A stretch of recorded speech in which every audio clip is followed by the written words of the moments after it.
राधे राधे दर्शकों, मैं आपका पंडित सुशील शर्मा, जो आपको नई नई रुचि अध्यक्ष के बारे में जो आपको जानकारी देता रहूँगा। मैं आज जो अध्ययन करूँगा आपके बहुत ही विशेष कार्यक्रमों में जो हमारे यहाँ मनाए जाते हैं, बताए जाते हैं, जैसे कि हम दिशाएं क्या होती हैं।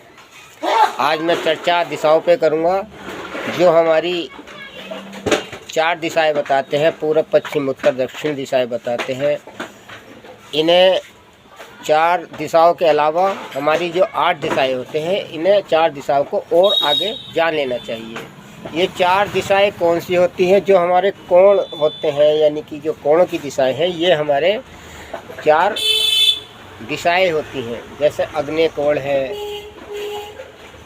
ईशान कोण है, वायव्य कोण है और आपका नित्यात्य कोण है। इन को हमें स्पष्ट और जानकार लेना चाहिए। जैसे कि ईशान कोण होते हैं, ईशान कोण जो है, इनके जो गुरु होते हैं, कौन से होते हैं? ये गुरु होते हैं इनके, यानी बृहस्पति देव होते हैं। पूर्व दिशा के जो स्वामी होते हैं वो सूर्य होते हैं, और आपके नैत्य कोण है, इनके जो है राहु होते हैं। ऐसे ही आपके उत्तर दिशा के जो हैं स्वामी बुध होते हैं, और पश्चिम दिशा के जो स्वामी होते हैं वो शनि देव होते हैं।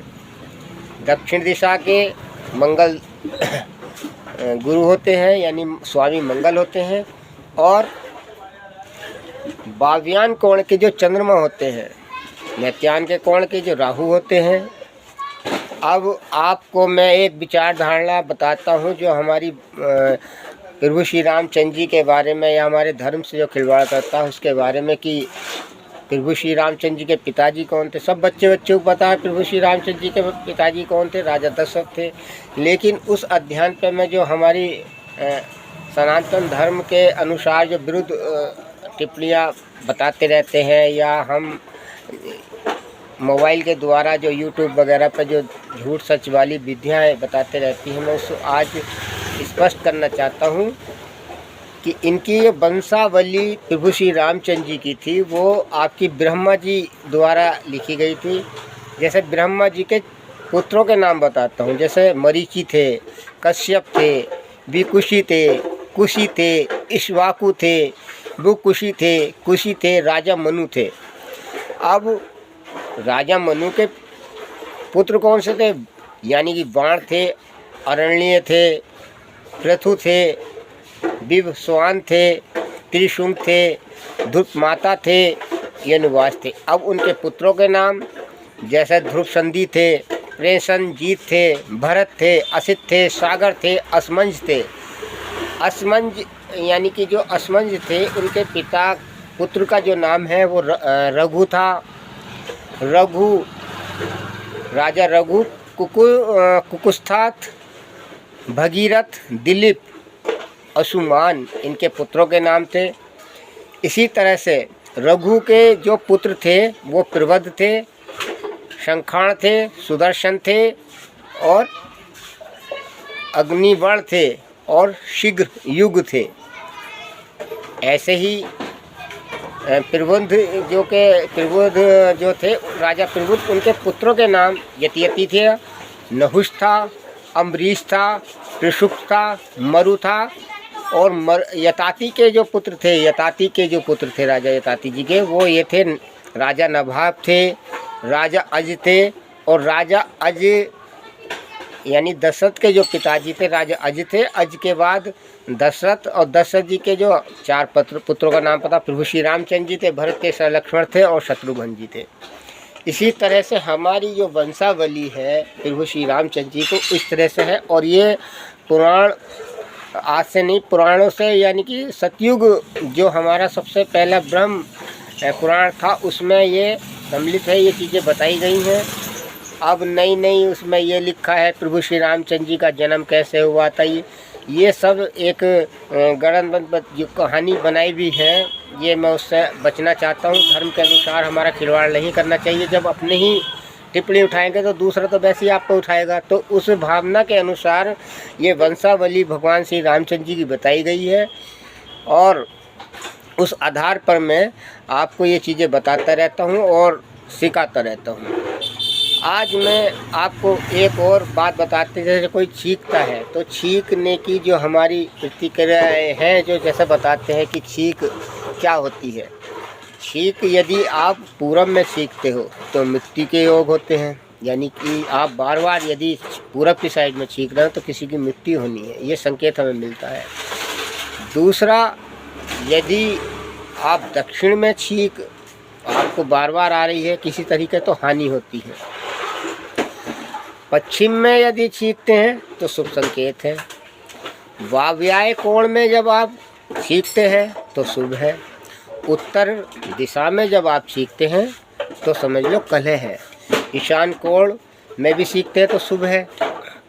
नैऋत्य कोण में आप जब छींकते हैं तो लाभ है। ये आप स्पष्ट समझ सकते हैं, सीख सकते हैं और जान सकते हैं। चाहे मैं दोबारा ही बता सकता हूँ, यदि पूरब में आप बार बार छींकते हैं तो मृत्यु किसी की होनी संभव है।